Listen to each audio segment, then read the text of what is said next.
Global stock markets have plunged during the coronavirus pandemic, and uncertainty around the length of lockdowns and return to normality continue to unsettle investors.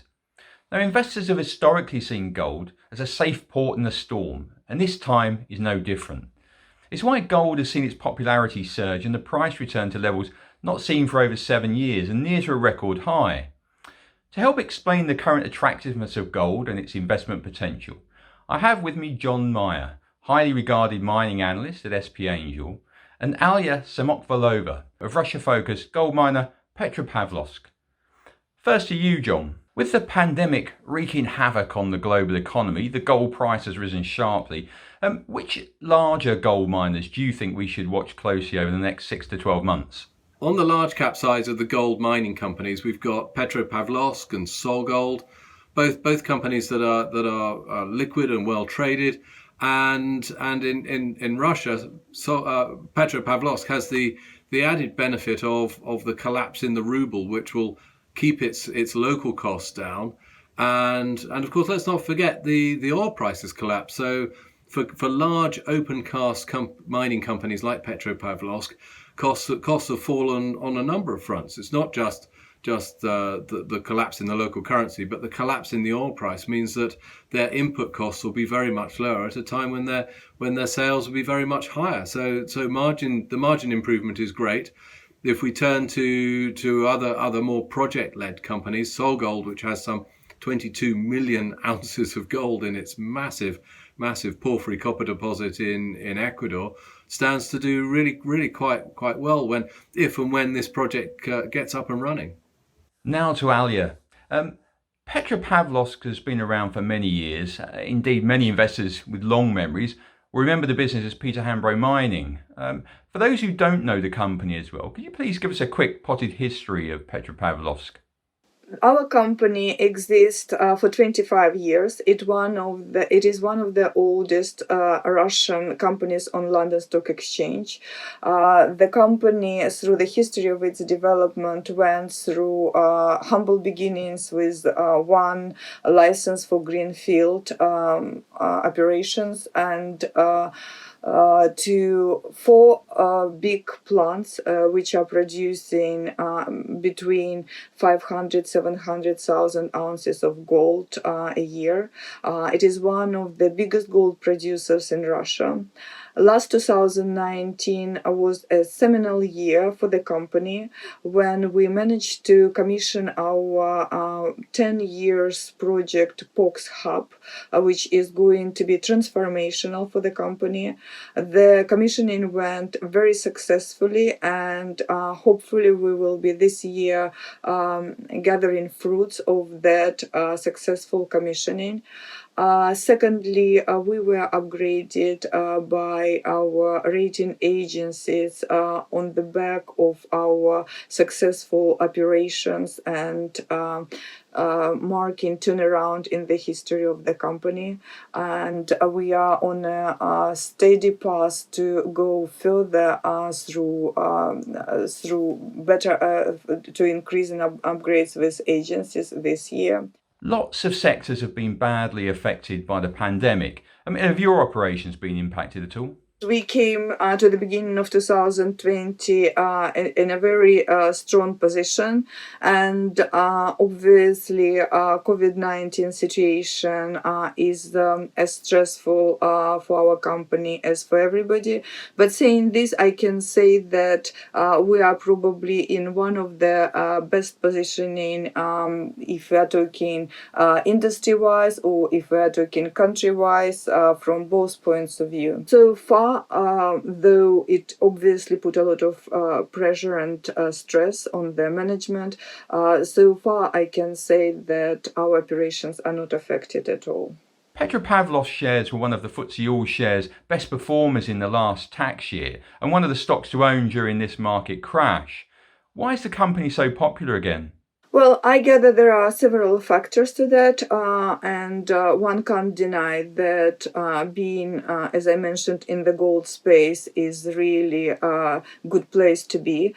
So, with growing uncertainty in the world, people are looking into potential investment in gold or companies which performance is linked to the gold. We are one of the most geared stocks to the gold price, so that's popular, one of the reasons. But on the other hand, from company specific point of view, as I mentioned, we have just last year turned around the corner, and now we are on a strong foundation to further development, which will be reflected in production growth, in decreased in our cash cost of production, but also having commissioned last year the Big Box plant, which allows us to process refractory ore, and it is only a second plant like this in Russia, which has got abundance of refractory material. I think having done this, we put ourselves in a very strong competitive position in the Russian gold mining industry, which means we are at the point of very strong further growth and development. Petropavlovsk's current market value is at a deep discount to many other gold miners, partly down to country risk. Are investors right to worry about any possible regional instability or intervention? We operate in Russia for 25 years. In our region, we lived through 9 governors, and I can say that through all this time, we are having a very strong support of the government, all government regional bodies, and various government authorities. In fact, if anything, through this difficult period, we were getting only support from the government, and this support comes in various forms. It comes through various tax holidays, with the government financing construction of regional infrastructure to support us, because we are one of the main providers of employment in the region and one of the key contributors to of the taxes in our region. So from this point of view, I don't think that investors should worry about regional government or our place of operation.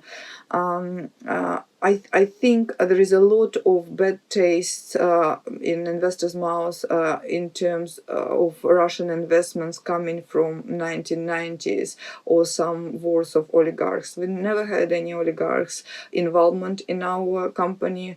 The company was developed by a group of enthusiast engineers, and all money which we used for development of the company were attracted from the various banks or London Stock Exchange, from investors.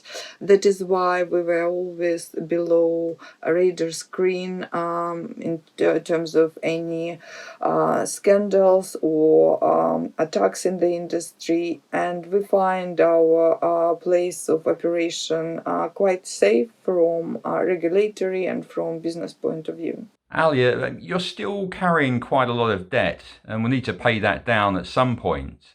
How will you do this? Our company still has got quite significant levels of debt, much higher than our board considers to be prudent. Our target is to become to leverage ratio below 2 before we start thinking about returning or creating value to our shareholders via paying dividends. Luckily, our all debt is within 2 instruments, 2 bonds, and we are looking at various ways of, first of all, decreasing this debt, and secondly, optimizing the cost of this debt, because this debt was raised when the company was in a very different position, and we had to attract it on quite unfavorable terms for the company, which don't reflect the position which company takes today. The way we are going to deleverage company is obviously through the cash flows from our operations. As I said, this year we are planning to produce around 700,000 ounces, and we are working hard on increasing our margins, which should ensure production of healthy cash flows. With main capital expenditure program being now behind us, we should be able to use this money to decrease our debt significantly. Do you agree with the argument in favour of buying or owning gold through the inevitable recession and subsequent search for alternative assets? Well, I think that yet again, this crisis shown or proved the role of gold as a safe haven, and in this period of instability and anticipation of quantitative easing, I think all investors naturally are looking towards gold, and as a gold producer, I was obviously always proponent of gold and of the strategy of having at least half or part of your portfolio invested in gold.